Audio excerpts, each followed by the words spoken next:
Usa sa mga pagtulunan karon nga gihatag sa Ginoo nato o sa mahal nga Birhen Maria, kini giyong batasan nato kung mopili ta.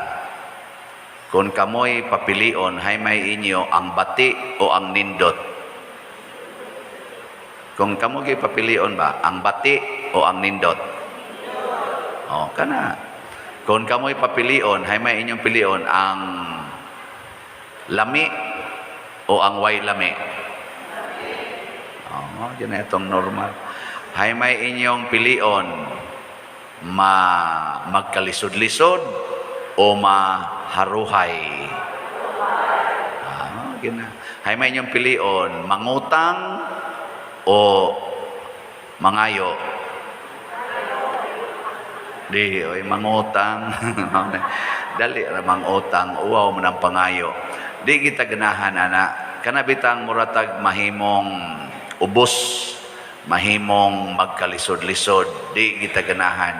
Muna si Jesus, iyan ang gipanid-an kanang klasihas batasan, og mitudlo siya nato, og importante kaayong batasan, nga kung mupili ganita, pili agid tong ubos, labing ubos. Kung mupili ka sa nindot o sa bati, pili agyong bati. Muna, mga asawa gani mo, mga lalaki, pili atong bati. Ayaw tong gwapa. Kamo sang mga babae, pili apo tong batig naong, ayaw tong gwapo. Mga ambot apil baka ning niya. Niya kung ang pari mo'y papilion, hay may pilios pari, way kolekta o naay kolekta? Depende rin na yun. Kaming mga pari, mag-agad na gin mininyo. Pero ang amo radyong ika-advise, kundi gani mo muhog sa kolekta, peligro mong maimpirno. Kana ragay among i-advise kay inyo ba yan ang obligasyon? O pahulgon sa mos kolekta, hay may inyong mga ganahang ihog, ang labing gamay o ang labing dako? Sige, tubag. Hilom ng mga yawanon. Kung para ganis atong kaugalingon, gusto kita ang labing dako nga kantidad nga mo'y atong dawaton, pero para na gani atong ihatag sa uban, ganahan kay ta nga ang labing gamay atong ihatag, ang labing dako ibilin. Kana ngilad na sana nga batasan. Mao na ang pagpili, ang paghimog desisyon mga igsoon nga Dios non, kinahanglan gyud una sa atong kaugalingon, ato gyung pilion ang para sa atong kaugalingon ba, ato gyung pilion ang way lami, ang kanang dili nindot. Muna ingos Kristo, pili agyong labing ubos. Kaya nga naman, kinahanglan kita nga humble. Muna si San Pablo sa unang pagbasa, ingon siya, ganahan ba yagyo kong maadto na kog langit? Ganahan dyo kong makaadto naglangit. Pero kay gusto pa mas Ginoong mabuhi ko, niya mas mapuslanon man para ninyo nga buhi ko, mao na magpakabuhi ko. Nindot ano? Ang iyang concern ba? Para gid sa uban, dili para iya, kay kung siya lang kuno'y pagbuton, ganahan na siyang mubiya din, kay kanindot sa langit. Lingi alang ko na inyong tupad. Ganahan mo magsigig tanaw ng naunga. Kana ba mga naong? Kana mga buutan pagay ng naunga, kay sige nagsimba, bisag sayos buntag. Katlabaw na tungwa gisimba-simba. Nya ani kaning kalibutan na magpabilin, na mga daghan kayo mga marites, mga libakira, daghan kayo mga masupakon sa imong gusto, ganahan ka na, daghan pa kitag mga sakit, labi na karong murag medyo tiwasuno na kitag mga mga naong, lisod na taglakaw aning pata gani, mapandol na lang ta. Ganahan ka na, oy kabati na. Pero matod pang San Pablo, kung baka ayo para ninyo, ako nang buhaton. So kung para sa kaugalingon, pilion na to ang labing ubos, way lami, ang labing bati para sa tong kaugalingon. Nga naman, aron atong ihatag para sa uban, ang labing nindot, ang labing lami, o ang labing hayahay nga kahimtang. Kabantay mo din ngayon sa itong gibuhat sa itong parokya, tanawa ang inyong gilingkuran. Ano sa mana, labing bati o labing nindot? Sa atong makaya, labing nindot ta. Ngayon nga itong simbahan, unsa man labing bati o labing nindot? O, tanawa. Tanawa ninyo sa akong kwarto, tanawa ko ditong gihigdaan. Labing bati o labing nindot? Wa man mo kasod. Ay sa magsod dito, madudahan niya ako. Alright, usahay ba? Ganing tanawa dito, operational naman na atong CR. Kanang bago, nagiblisingan na ni Bishop Ruben Labaho kagahapon. Tanawa to ditong CR. Nakaadto na mo? Oh, tanawa dito, di ba? Karon ba iguman ngadto mo? Tanawa, di ba? Makaingon juga, di na ko ganahang muli sa amo. Di bitaw ato yung gihatag ang labing maayo kay para man na sa publiko. Ana Gos Bishop Ruben yawa gud aning si Aragod di naman taganahan mo lakaw aning mugawas. Yan ako gawas lang sa bishop kay mumisa pa mangga dito sa kuan. Gihatag di man ginaingong ni pero sa ato bang kapasidad mo ginay atong labing nindot wa gina nato medya-medyahe. Nya sa inyong pagpalit og slot unsa may inyong gibuhat, labing dako nga mapalit o labing gamay?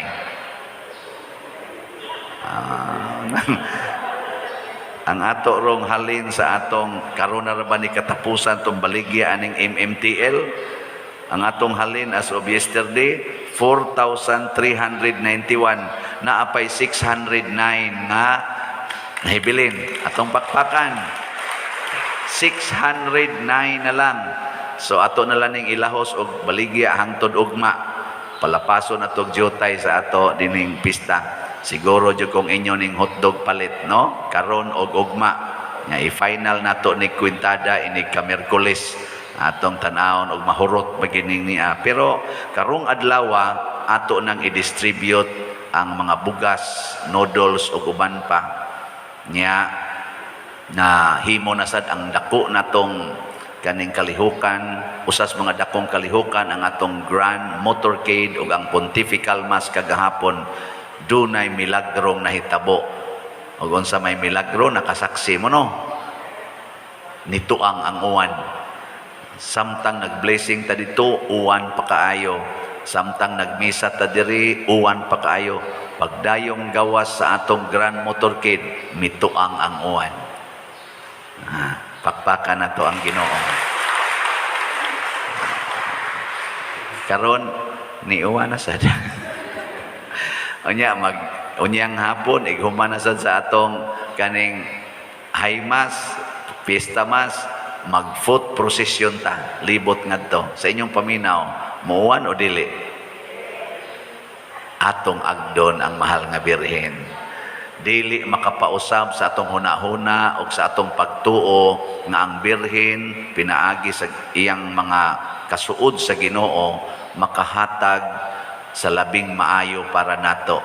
Muna akong sige ampo kagahapon hangtod karon mahal nga birhen sayod gyud ko nga puno kas gahom sa Ginoo nya makapahunong ra gyud kaaning uwan aron may makamotorcade nga dili gyud kaayo mabasa.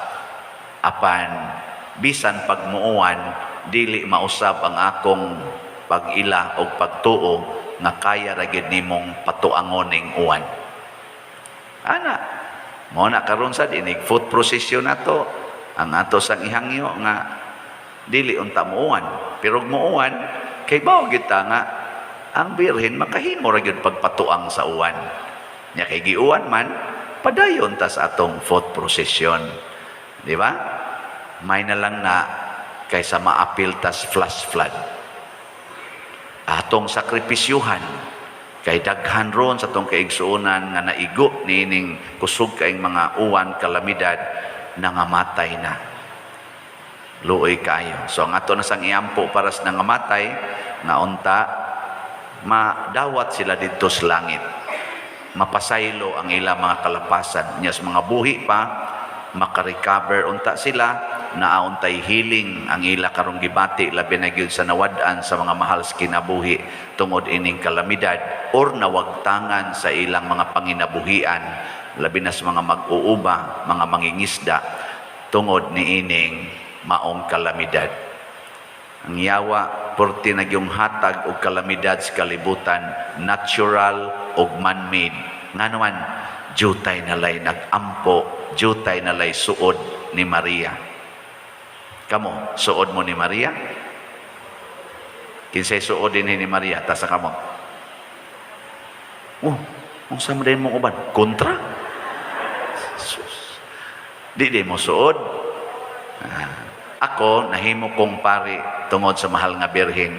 Kay mga 10 years old pa lang ko, nahimo kong Legion of Mary.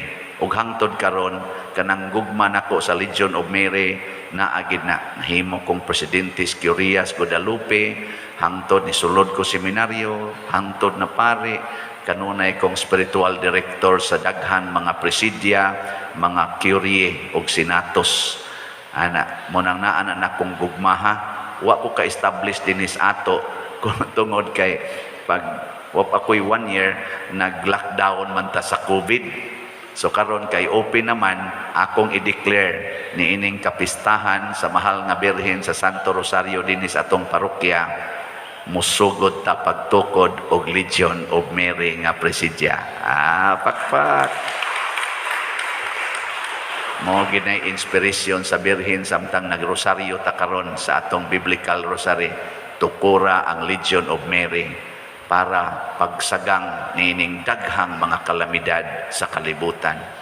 Dili igo ang imong pagpanindot aning parokya, ninduta gyud ang debosyon ngadto sa mahal nga birhen. So kamo karon nga gustong moapil sa Legion of Mary, naaman si Sister Nara, ato man ang treasurer sa Senatos of Cebu.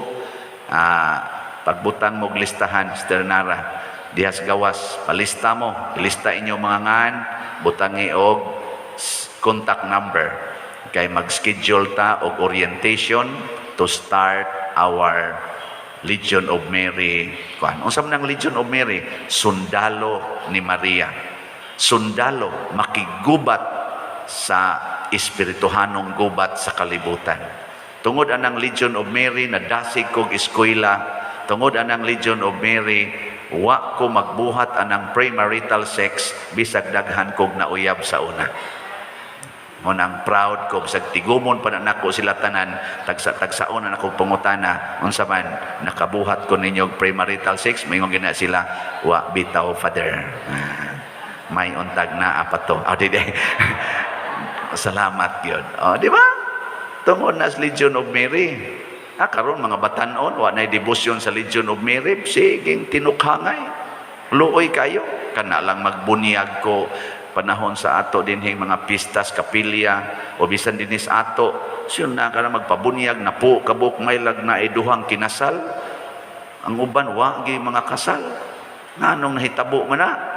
Napay uban mga nipis pakaiglawas sa manok pa di pa maihaw kay way unod gakugos nagbata gitukhang na mga way batasan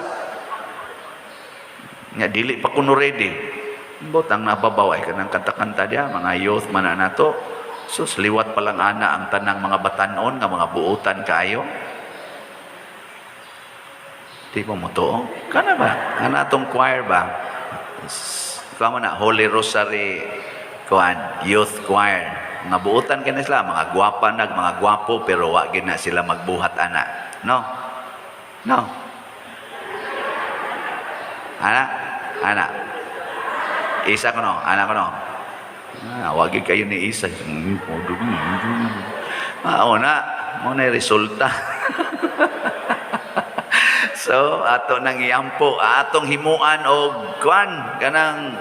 kana bang maghimo ta og mga sundalo ni Maria, sundalo ni San Vicente Ferrer, sundalo sa kalibutan aron makig-away aning mga yawanong influensya karon. Dasigon sa nako ang tanang mga Legion of Mary, mga COM, kanang mga Don Rosarian, lihukan na ninyo ang inyong tanan nga mga debosyon o mga kalihukan kay maunay paagi nga masuod tas mahal nga birhen og himuan ta niya og panalipod kay karong kalibutan na di na ni nato mabuntog pinaagi lang og atong scientific skills and excellence. Tanawar ko ng Russia o ang Ukraine o uban pang mga excellent, mga nindot kay mga nasod na naggubat na. Wa kapugong sa ilang garbo, sa ilang yawanon nga mga kinaiya nga makapatay o kinabuhi. Wa kapugong nga naman, way Ginoo ang kasing-kasing, wa masuod sa mahal nga Birhen Maria. Muna nining atong pista karon sa Birhen sa Santo Rosario, ang atong himuong legacy. Sugda nato pagtukod ang Legion of Mary, unya kadtong mo signify congratulations, pero sinugdanan lang na ang nindot gyud nga motambong mos orientation og sa mga weekly meetings unya pohon hangtod ta mga matay. Nga akong iyaan, namatay to, akong gilubong kagahapon, auxiliary to siya sa Legion of Mary. Gikan pasbatanon hangtod na lang namatay. Nasay akong iyaan nga among katikista, mo ginay organizer sa Legion of Mary. 86 years old naman tingin na siya karon, Nini Dulce. Ako sa tong giingnan paglubong atong niaging adlaw pag Huwebes, akong giingnan na diyan na say mosunod kani patyono na sad ni ana. Pero siguro gyud ko nga dawaton is langit kay grabe kay ang iyang agi, nakapapari gunig pag-umangkon. Nakapamadri pa gyud og pag-umangkon sa pag-agawa naman ko igagaw sang madri ana. Tungod anang iyang pagsigig tudlo sa Legion of Mary, bisan grade 3 ra na siya, murag grade 3 ra man tingin as ni Dulce, maglisod og basa, pero ang dedication grabe kayo, usa gyud ka tinuod nga sundalo ana, no? Una ato nang himuon kay matod pa ni Kristo, ang magpaubos ipataas, ang magpataas ipaubos. Pero unsa may itong buhaton aron mahimot ang mapaubsanon, pilion nato ang labing ubos. Pilion nato ang pagsunod ni Maria kaysa pagsunod sa kalibutan. Himo manindog ta